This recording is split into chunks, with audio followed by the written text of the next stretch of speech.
Okay, everyone, welcome back to Learn Medicine by Dr. Nikita. Today we'll be solving top 5 important questions from zoology for your NEET examination. और NEET के लिए हम अब बहुत कम ही दिन बचे हैं, तो नीट यूजी के कुछ क्वेश्चंस हम इम्पोर्टेंट सॉल्व कर लेते हैं। जिसमें आपको दिख रहा है फर्स्ट क्वेश्चन कह रहा है अमंग एडीज, तो बिना टाइम वेस्ट करते हुए let's start with that. Among Aedes, Limulus, Pheretima, Ancylostomata, Antedon, how many possess true coelom, segmentation and close circulatory system. मतलब ये किसकी बात कर रहा है? ट्रू सीलम। सीलम का मतलब क्या होता है? हम किसकी बात कर रहे हैं? बॉडी कैविटी की। ठीक है। दूसरा यहाँ पे लिखा है सेगमेंटेशन, मतलब बॉडी इक्वली डिवाइडेड है, सेगमेंटेड है।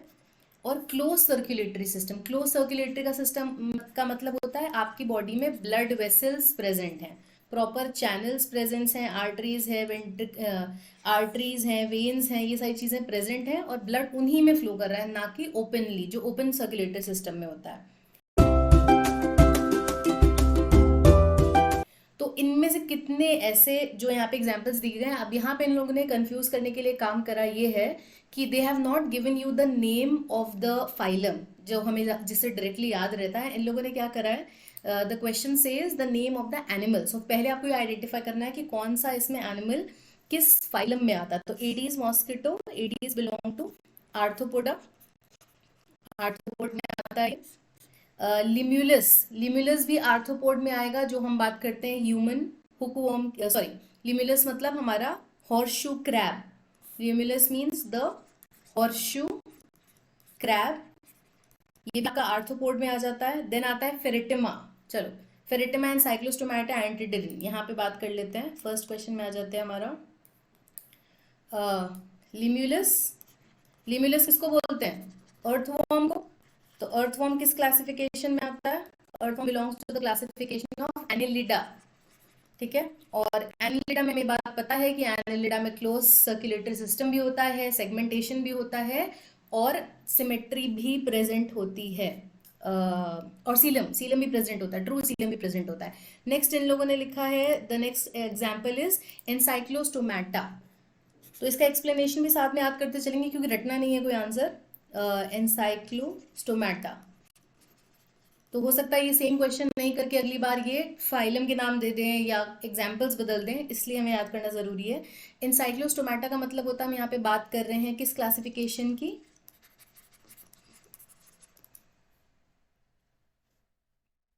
हम बात कर रहे हैं यहाँ पे निमेटोडा की, मतलब human hookworm, right. Human hookworm की बात हो रही है, इसमें भी ऐसा प्रेजेंट नहीं होता, ना close circulatory system and all. और लास्ट हमारा एग्जाम्पल है, द लास्ट एग्जाम्पल इज एंटिडन। तो एंटिडन किसका एग्जाम्पल है? क्रिनोइड। क्रिनोइड की बात हो रही है यहाँ पे, स्टेमलेस क्रिनोइड की बात हो रही है। क्रिनोइड किस में आ जाता है? एकिनोडर्मेटा। एकिनोडर्मेटा में आ जाएगा, जिसमें भी ये क्लासिफिकेशन, जिसमें भी ये प्रॉपर्टीज प्रेजेंट नहीं होती है। तो इसका राइट आंसर है फर्स्ट वन। इनमें से सिर्फ एक ही ऐसा फाइलम है, एक ही ऐसा एग्जाम्पल है जिसमें ये आंसर आ जाएगा, और that is this Pheretima. This Pheretima, Pheretima मतलब अर्थवॉर्म। अर्थवॉर्म में सारी कैरेक्टरिस्टिक्स मिलेंगी।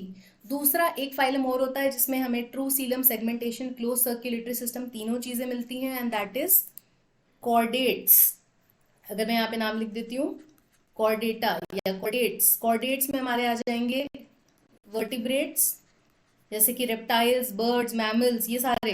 तो कॉर्डेट्स और हमारा जो ये क्लासिफिकेशन है Annelida phylum, Annelida phylum and chordates, दोनों में प्रॉपर्टीज मिलेंगी, लेकिन क्योंकि यहाँ पे सिर्फ एनिलिडा दिया गया है तो इसका आंसर क्या हो जाएगा? 1। राइट, ये समझ में आ रहा है इसका आंसर क्या हो जाएगा? 1। अब एक बार कुछ इसके प्रॉपर्टीज देख लेते हैं यहाँ पे। तो ये है एनिलिडा, ये इसके एग्जाम्पल्स हैं, अर्थवॉर्म और ये सारी स्पीशीज। यहाँ पे आप देख रहे हैं, इसमें इसके कैरेक्टरिस्टिक में साफ साफ लिखा हुआ है सेगमेंट्स। सेगमेंट्स प्रेजेंट है, क्लोज सर्कुलेटरी सिस्टम प्रेजेंट है, राइट। तो ये चीज इसमें माउथ, एनस, ये सब पार्ट्स में डिवाइडेड है। एक्वेटिक, ठीक है। यहाँ पे symmetry, coelom, body cavity, true coelom present, ठीक है। सेकेंड क्वेश्चन पे आ जाते हैं। अब सेकेंड क्वेश्चन कह रहा है, read the following statements and choose the correct answer. तो हमारा सेकेंड क्वेश्चन क्या कहता है? Amphibians possess, amphibians possess eyelids and tympanum, in them, amphibians क्या प्रेजेंट में क्या प्रेजेंट है, आईलिड्स एंड टिम्पैनम, एक second, eyelids and tympanum is present in them, and second है animals possess paired and unpaired fins are included in the superclass Pisces। तो ये दोनों ही answers correct हैं, बहुत ही इजी क्वेश्चन है, इसका आंसर हो जाएगा first one, both statements A and B are correct, क्योंकि एम्फीबियंस में आईलिड्स भी प्रेजेंट होता है, ईयर भी प्रेजेंट होता है। ठीक है, फिर भी एक बार इसका देख लेते हैं, इसमें कौन कौन से एग्जाम्पल आपके, टोड्स हो गए, फ्रॉग्स हो गए, ये सारे एग्जाम्पल इसमें आ जाएगा, सैलेमेंडर, ये सारे आपके example, bull frog, toads, these will be belonging to the amphibians category. Okay, तो थर्ड क्वेश्चन पे आ जाते हैं। थर्ड क्वेश्चन ये कहता है select the hormone of adrenal cortex which is responsible for hyperglycaemia. तो इनमें से कौन हाइपरग्लाइसीमिया कॉज कर रहा है, पहले एक एक करके फंक्शन ब्रीफ में लिखते हैं। एल्डोस्टेरॉन, एल्डोस्टेरॉन का नाम सुना होगा तो एक बात ध्यान आती है कि ब्लड प्रेशर को वो कंट्रोल कर रहा है, और ब्लड प्रेशर कैसे कंट्रोल हो रहा है, दो आयंस हैं सोडियम और पोटेशियम, इनके इनफ्लक्स और इफ्लक्स से इसको कंट्रोल करेगा। नेक्स्ट है, अभी आई एक्सप्लेन, मैं एक्सप्लेन भी करूंगी कैसे। एपिनेफ्रीन, आप लोगों ने एक टर्म सुना होगा एड्रिनलिन नॉर एड्रिनलिन, तो एपिनेफ्रीन नॉर एपिनेफ्रीन यही हॉर्मोन्स हैं, एड्रिनलिन और एड्रिनलिन का भी रोल किस में होता है, ब्लड प्रेशर को कंट्रोल करने में, and also in glucose metabolism. लेकिन ये कहाँ से रिलीज हो रहा है, आपके एड्रिनल मेडुला से। यहाँ पे क्या पूछा है, एड्रिनल कॉर्टेक्स, तो ये भी आउट हो गया।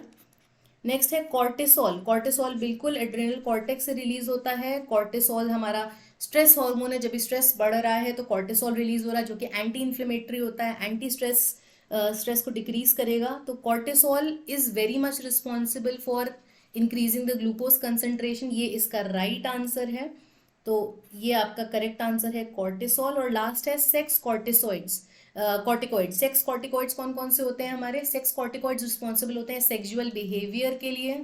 ठीक है, सेक्सुअल बिहेवियर के लिए रिस्पॉन्सिबल हैं, सेक्सुअल रिप्रोडक्शन के लिए रिस्पॉन्सिबल हैं। तो let's go into the physiology of cortisol. यहाँ आ जाते पहले हम यहाँ देख लेते कौन कौन से ग्लैंड्स कहाँ कहाँ रिलीज, कौन कौन से हॉर्मोन्स कहाँ से रिलीज हो रहे हैं। तो ये हमारा कॉर्टेक्स रीजन, ये हमारा medulla region. Cortex region outer, ये किडनी है, किडनी में हमारा यहाँ क्या प्रेजेंट होता है, एड्रिनल ग्लैंड। आउटर रीजन को हम बोलते हैं कॉर्टेक्स और इनर रीजन को हम बोलते हैं मेडुला। तो ये mineralocorticoids, glucocorticoids, androgens, catecholamines, peptides सबको रिलीज करता है, और यहाँ पे सारे हॉर्मोन्स के नाम भी दिए गए हैं। तो ग्लूकोकॉर्टिकॉइड्स में कौन से आ रहे हैं, कॉर्टिसोन एंड कॉर्टिसोल, जिसमें से एग्जाम्पल कौन सा दिया गया है यहाँ पे, कॉर्टिसोल। कॉर्टिसोल का रोल देख लेते हैं कैसे कॉर्टिसोल कंट्रोल करता है। तो जो हमारा करेक्ट आंसर है, इधर लिख लेते हैं, लेट्स कम डाउन टू, या let's discuss all of the hormone so that किसी पे भी क्वेश्चन आए तो आपको आंसर आना चाहिए। एल्डोस्टेरॉन पहला है हमारा, एल्डोस्टेरॉन।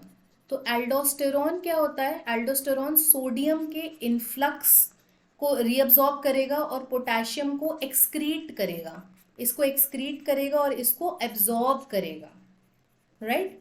तो इससे क्या करता है, ये ब्लड प्रेशर को रेगुलेट करता है, ब्लड प्रेशर को कंट्रोल करता है। It is also responsible for controlling heart rate, right. ये सारी चीजें आपके एल्डोस्टेरॉन की हैं बेसिकली। नेक्स्ट आपका आता है एपिनेफ्रीन, जिसको हम बोलते हैं एड्रेनलिन। तो एड्रेनलिन का रिलीज कब सुना है, एड्रेनलिन का रिलीज कब आता है, एड्रेनलिन की हम तब बात करते हैं जब बात करते हैं फाइट, फ्लाइट और फ्राइट की, राइट, फाइट, फ्लाइट और फ्राइट की।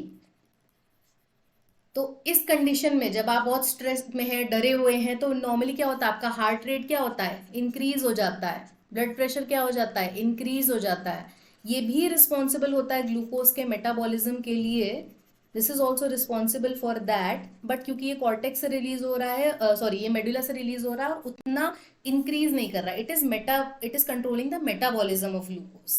थर्ड वाले में आ जाते हैं हमारा, which is cortisol, the stress hormone. तो इसका एक काफी इंपॉर्टेंट रोल है। कॉर्टिसोल क्या कर रहा है, कॉर्टिसोल डायरेक्टली, एक तो एंटी इन्फ्लेमेटरी इसका एक्शन है, एंटी इन्फ्लेमेटरी, ये आपका स्ट्रेस हार्मोन है एक तरह से। स्लीप और अवेक साइकिल्स, अगर आपने टर्म सुना होगा सर्केडियन रिदम, तो ये स्लीप और अवेक साइकिल्स भी मैनेज करता है, जिसको हम बोलते हैं सर्केडियन रिदम, राइट। तो सर्केडियन रिदम भी मैनेज कर रहा है। और इसका मोस्ट इंपॉर्टेंट फंक्शन जो हम लोग जिसके बारे में भी डिस्कस कर रहे हैं, that is it is controlling the glucose metabolism. कैसे, by the help of hepatic gluconeogenesis. अब हमें इसमें एक चीज समझनी है, इसका मीनिंग समझना है, इसको रटना नहीं है कि क्या ये फंक्शन कर रहा है। हिपैटिक मतलब क्या समझ में आता है? हिपैटिक से सबसे पहले समझ में आता है we are talking about liver, liver की बात हो रही है।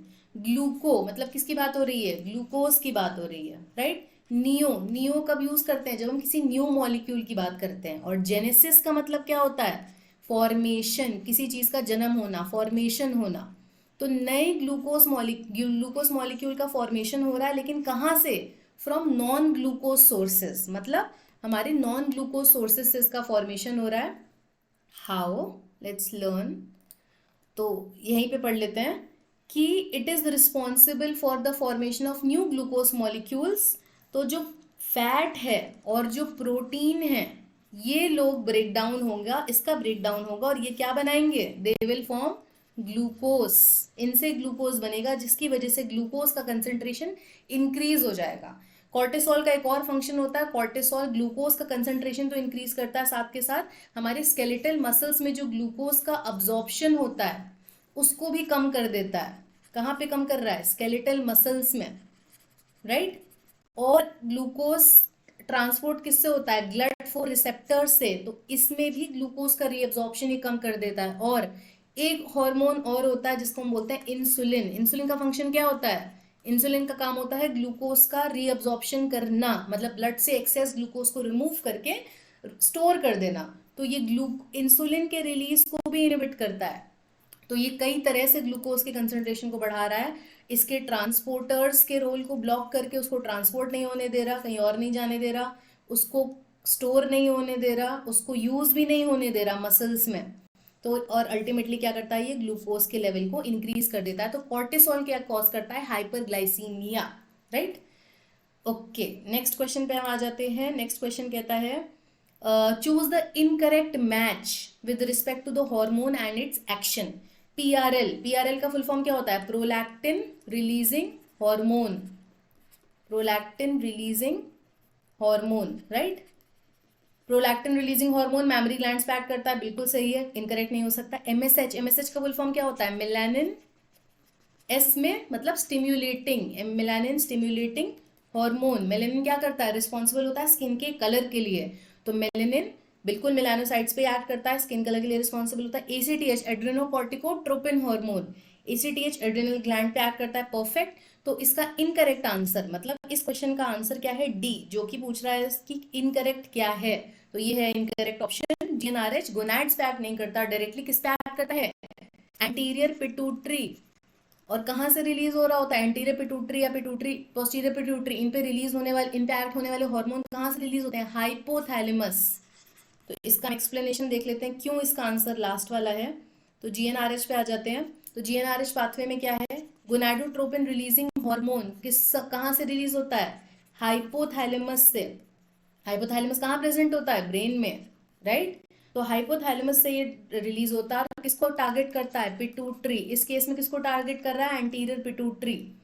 अब पिट्यूटरी से रिलीज होने वाले हॉर्मोन्स, मतलब जब जीएनआरएच हमारी बॉडी रिलीज करेगी, हाइपोथैलेमस जीएनआरएच को रिलीज करेगा, पिट्यूटरी को ट्रिगर करेगा क्या रिलीज करने के लिए? एलएच और एफएसएच। अगर आप यहाँ पे देखने लिखा भी, luteinizing hormone and follicle stimulating hormone, luteinizing hormone and follicle stimulating, follicle stimulating मतलब ये क्या करता है? फॉलिकल के रिलीज को स्टिम्युलेट करता है। और फॉलिकल सिर्फ और सिर्फ हम किसी जेंडर स्पेसिफिक बात नहीं करेंगे, क्योंकि फॉलिकल स्टिम्युलेशन और एलएच इन दोनों हॉर्मोन्स का रोल दोनों जेंडर्स में होता है। जब हम बात कर रहे हैं मेल्स की, अगर आप मेल हैं तो ये किसको टारगेट करेगा? टेस्टिस को। और अगर आप फीमेल हैं तो किसको टारगेट करेगा? ओवरी को। टेस्टिस को टारगेट करेगा तो क्या रिलीज करेगा? टेस्टोस्टेरॉन। और ओवरीज को टारगेट करेगा तो क्या रिलीज करेगा? Oestrogen and progesterone, right. किसको टारगेट करेगा ये? Oestrogen and progesterone, correct.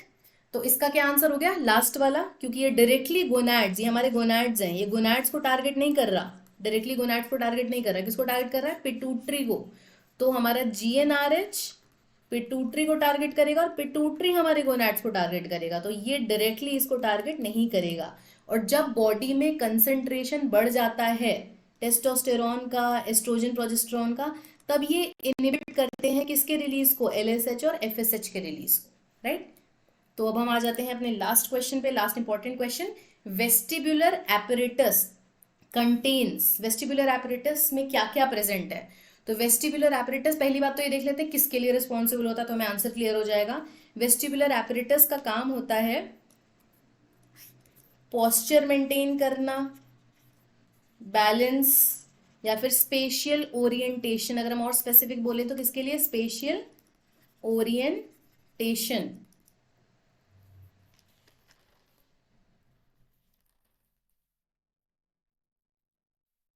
Motion, equilibrium, sorry, and equilibrium, ये सारे इसके रोल्स हैं।